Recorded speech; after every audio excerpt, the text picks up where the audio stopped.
I don't know if we want to call this a product review, but it's kind of a product review. So it's about an $80 to $100 price point depending on when you get it. The one thing I learned, it's like anytime a product reaches Home Depot, its quality control goes way out.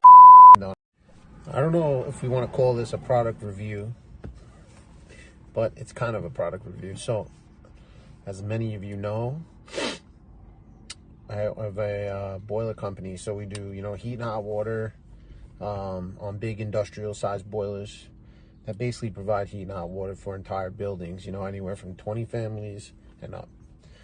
And so I rely on my hand tools, and the two most important hand tools, one of which, and the most important, which is the one I'm going to discuss here, is a flashlight. It's not any ordinary flashlight, and through the years I've flip-flopped through different companies. Coast was one that I put a lot of faith in my early years in the career, which was my stepfather's doing. Kind of taught me a lot about Coast flashlights, and as time has evolved and they became more commercialized, and they started selling them at Home Depot. Listen, real talk, the minute I see flashlights in Home Depot, you're already excluded from my list. It's the one thing I learned. It's like anytime a product reaches Home Depot, its quality control goes way out. And I don't know if they just do that to be able to sell at a price that's manageable for people who shop at Home Depot. And I'm not saying I don't shop at Home Depot. I don't mean it that way. I just mean like, a good flashlight like this one, right? This is Olight. This is the Baton 3 Max, Pro Max, which I love this flashlight, right? It works really well. It's about an $80 to $100 price point depending on when you get it. Right? It's a nice flashlight, has multi options, it works, whatever. But this is what I wanted to talk to you about. Why does everybody have to reinvent the wheel? This has a charging system that's a magnet on the bottom. No USB or USB-C connection, which would have been really easy, right? I could have just plugged that into my USB connection inside the car. Thing charges. So now, every time I go to charge this thing, it never charges. The other day, I started messing with it. Maybe it was something I was doing. Maybe it was something that, I wasn't really sure.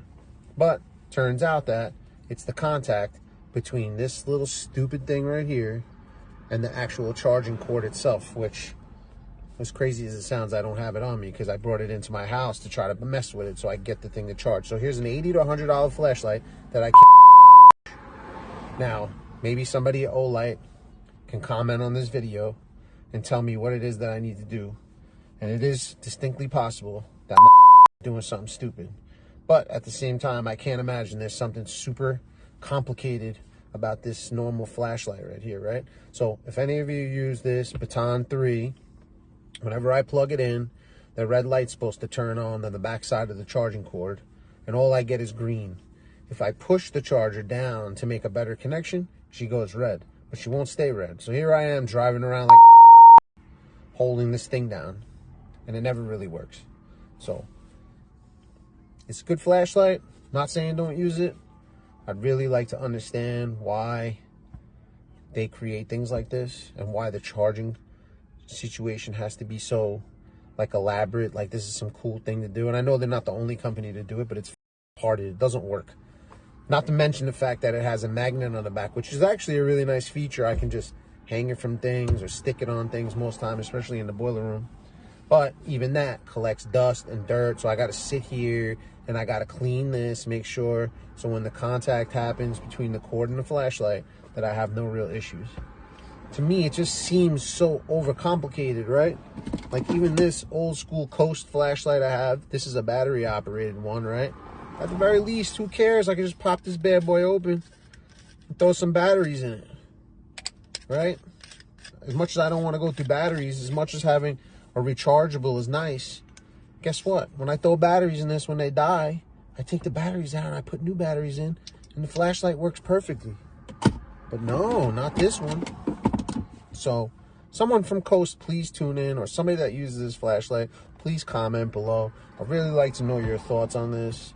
I find it to be so fucking silly, man. For a company that makes so many different flashlight options, and I have bought into many of them, This is not the first time I've had charging issues. This is probably like the second or third time with the same flashlight. And maybe I'm a schmuck. Maybe I should stop buying this specific one. Maybe this is an ongoing problem. Maybe I'm not the only one.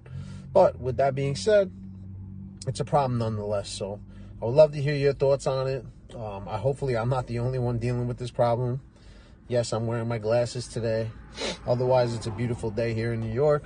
It's about 60, 70 degrees out. I can't complain. The weather's finally changing.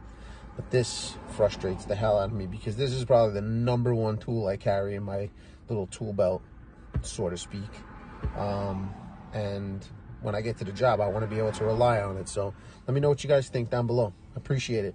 Also, while you're at it, we appreciate you guys following. If you don't mind, subscribe to the channel. Leave a like, leave a comment. Let us know we could be doing better. All we're trying to do is grow, bring you the best content we can. We use all different types of tools, and we're on all different types of jobs. So if there's something specific that you want us to touch on or something you want to see, by all means, leave us a comment, send us a message, let us know. We're also over on Instagram, and we're also on TikTok as well.